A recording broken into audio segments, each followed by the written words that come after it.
Assalamualaikum warahmatullahi wabarakatuh. Marilah kita belajar bersama mengenai pengolahan hasil perkebunan tanaman rempah.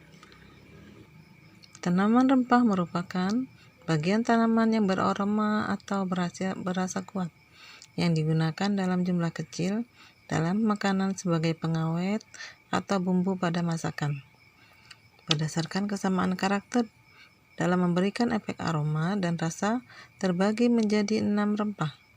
Di antaranya yaitu rempah pedas, rempah aromatik, rempah fenolik, rempah cinnamon aldehid, rempah pemberi efek warna, dan rempah umbelliferans.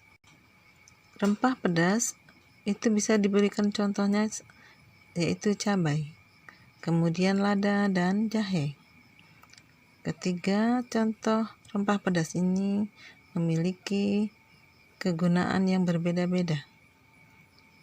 Untuk cabai, itu bisa digunakan dalam bumbu masakan dan sebagai obat. Sedangkan lada sebagai bumbu masak dan obat-obatan. Jahe sebagai bumbu masak bisa dijadikan minuman, obat-obatan, dan bisa juga dijadikan kosmetika.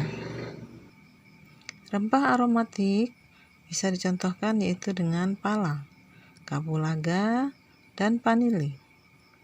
Ketiga rempah ini memiliki kegunaan sebagai bumbu masak, kemudian bisa juga sebagai campuran dalam pembuatan kue. Rempah yang berikutnya yaitu rempah fenolik. Rempah fenolik ini bisa kita lihat contohnya yaitu cengkeh, daun salam, dan serai wangi. Ketiganya juga bisa digunakan dalam bumbu masakan. Bisa digunakan untuk obat-obatan, kosmetik, kemudian pestisida nabati. Rempah cinnamon aldehid bisa dicontohkan dengan rempah dari kulit kayu. Di antaranya ada Cinnamomum ceylon, Cinnamomum massoy, dan Cinnamomum cassia. Ketiganya memiliki kegunaan dalam bumbu masakan. Bisa juga digunakan dalam pembuatan sirup, permen, maupun campuran yang lainnya. Bahkan bisa digunakan sebagai obat luar. Rempah pemberi efek warna bisa kita dapatkan dari kunyit, kulit secang, dan paprika. Kegunaan ketiganya bisa digunakan sebagai bumbu masakan, minuman herbal, bahkan obat-obatan. Ada juga yang bisa ditambahkan pewarna dalam pembuatan sirup. Contohnya yaitu secang. Rempah umbelliferans bisa dicontohkan dengan bunga lawang, ketumbar, dan jinten yang bisa digunakan sebagai bumbu masakan dan tambahan dalam pembuatan kue. Kemudian dapat juga digunakan sebagai obat-obatan. Bahan-bahan rempah banyak sekali contohnya. Kemudian memiliki kegunaan dan khasiat yang bisa dimanfaatkan sebagai kesehatan.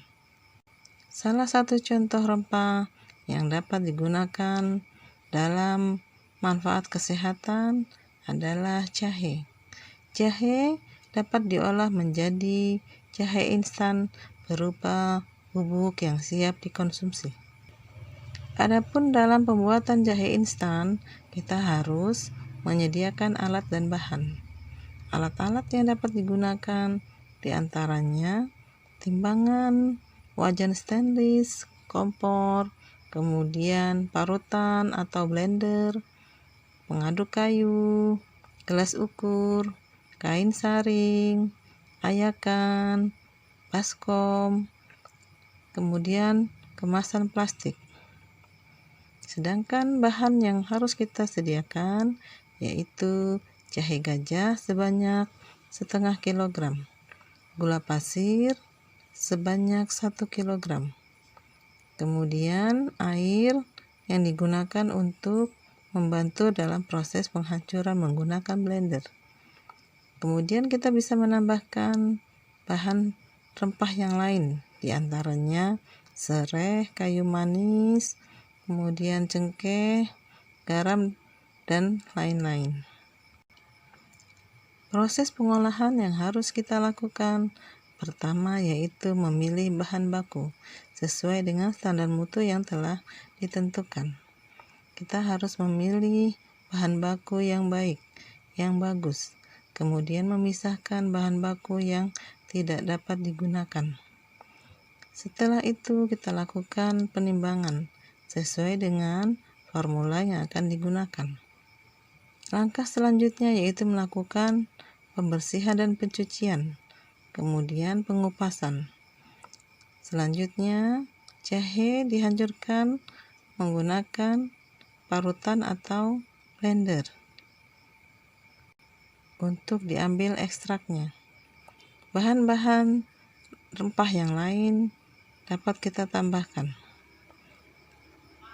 Ekstrak jahe yang sudah kita hancurkan, kemudian kita saring, kita endapkan.